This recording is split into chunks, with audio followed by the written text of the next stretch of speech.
কথা বলবো, আপনি কিছু মনে করবেন না তো? না না, আমি কিচ্ছু মনে করবো না। বল না কি বলবি, বল বল, আমি কিচ্ছু মনে করবো না, বল কি বলবি। বলছি স্যার, আপনি তো দর্শন ক্লাস নেন তাই না? হ্যাঁ, নেই। তো তাতে কি হয়েছে, দর্শন ক্লাস তো নিতেই হবে, তোদের পড়াশোনা কেমন চলছে একটু দেখতে হবে না? বলি স্যার শুনুন না, বলছি স্যার, বিবাহিত জীবন কেমন হয়? কি বলছিস তুই এসব? এইটুকু বয়স একটা বাচ্চা মেয়ে, তুই এখন আমাকে জিজ্ঞেস করছিস বিবাহিত জীবন কেমন হয়?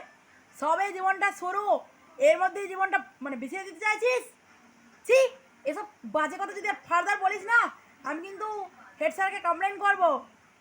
বলুন না স্যার, বিবাহিত জীবন কেমন হয়?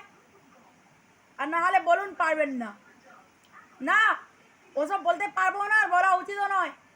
তাহলে স্যার আমি বলে দিচ্ছি শুনুন। ধরো আপনি 10টা গান শুনছেন। হ্যাঁ শুনি। আপনার মোবাইলে 10টা গান রোজ হয় তাই তো? হ্যাঁ হয়। তার মধ্যে ধরো একটা গান আপনার ভীষণ ভালো লেগে গেছে। হ্যাঁ লাগে তো। এবারে সেইটাকে আপনি 3 দিন, 24 ঘন্টা, 3 ঘন্টা, 4 ঘন্টা, 10 দিন, এইভাবে 30টা বছর শুনুন। তাহলেই বুঝতে পারবেন যে বিবাহিত জীবনটি কেমন হয়।